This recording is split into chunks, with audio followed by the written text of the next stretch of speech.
Rikthimi në Tiranë të dërguarit të Bashkimit Evropian, Miroslav Lajçak ishte paralajmëruar që mbrëm nga përfaqësuesja e lartë për politikën e jashtme dhe sigurinë Catherine Ashton, ndërsa sot zëdhënësja e saj, Maja Koçiančić, konfirmoi se zoti Lajçak do të mbërritë njëjtën. Ai do të përsërisë mesazhet e dhëna dhe do të përpiqet të gjejë një mënyrë për t'u rikthyer dialogut, për të gjetur një zgjidhje të qetë të ngërshit aktual.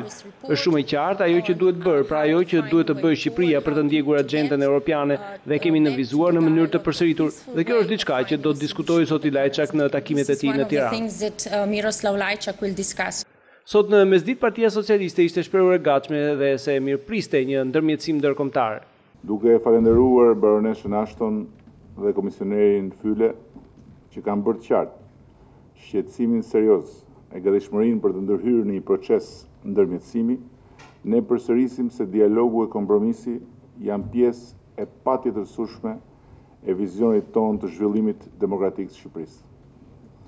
Jemi gati të dialogojmë e të kërkojmë kompromisin në të mirë e interes të Shqipërisë e shqiptarëve. Megjithatë, kjo nuk do të thotë se opozita heq dorë nga protestat e paralajmëruara. Me dorën e shtrirë të paqes që nxjerr Shqipërinë nga kriza për ditë më e thellë, që u jep shqiptarëve mundësinë të përfitojnë qetësinë e zhvillimit e munguar demokratik, që jep institucioneve kushtetuese mundësinë të funksionojnë në pavarësi e normalitet, ne do të vazhdojmë të përmbushim misionin opozitar duke demonstruar në rrugën e rezistencës paqësore.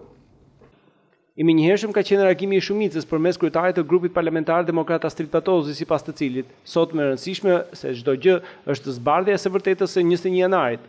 Majoranca legjitime që qeveris vendin është vendosur që të zbardhen dhe të nxirren para drejtësisë autorët e puçit të dështuar, duke konsideruar këtë si interesin e parë dhe më etikun për vendin, shtetin dhe për çdo qytetar shqiptar. Shumica e ka bërë të qartë se ajo konsideron si organizatorin e ngjarjeve të dhunshme të 21 janarit kryetarin socialist Rama.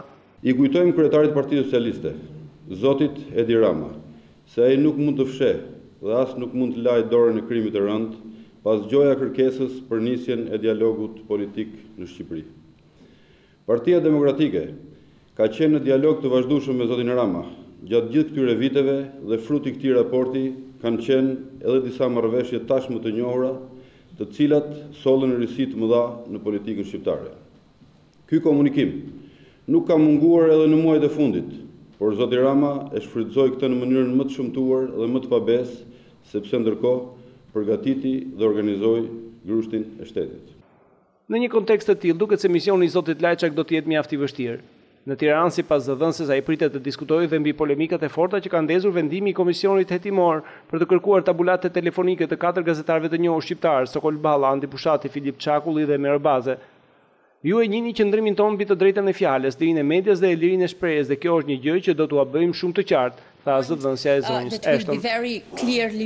Për Zërin Amerikës, Armand Mero, Tiranë.